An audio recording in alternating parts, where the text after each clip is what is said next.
សម្អាតបរិស្ថានគ្រប់ទីកន្លែង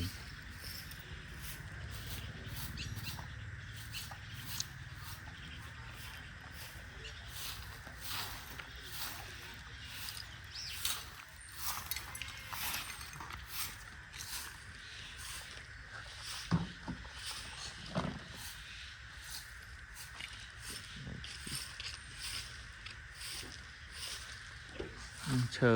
វាសល់ពីផ្ទះគេប្រកេនមកវាសល់ចង់ខូចអស់ចាំមើលរុះរើវាយកធ្វើកញ្ចុះធ្វើអ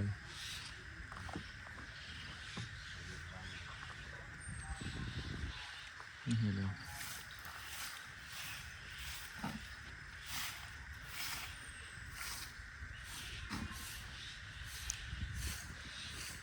គាត់នេះត្រូវបានធ្វើបានមួយឆ្នាំជាងចូលនៅបានមួយឆ្នាំជាងគាត់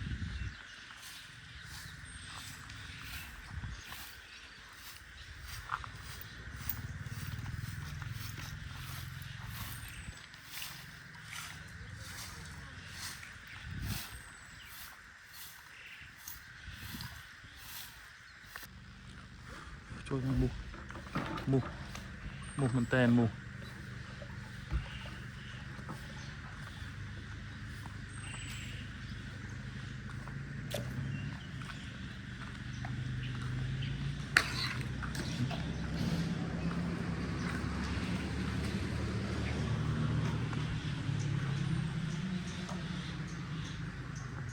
នេះក្រោមដើម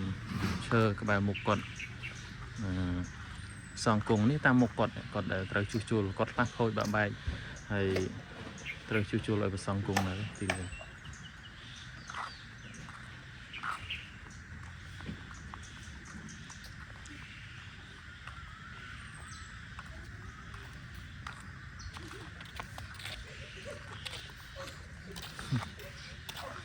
គេចូលសើចគ្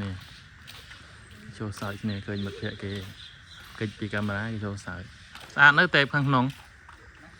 ស្អាតនៅចុះស្អាតអស់ហើយ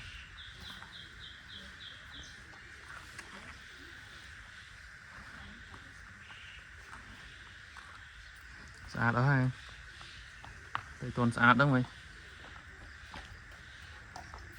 បើទៅកំសិនឲ្យធំហ៎បើទៅកំធំសិននឹងមកវិញមក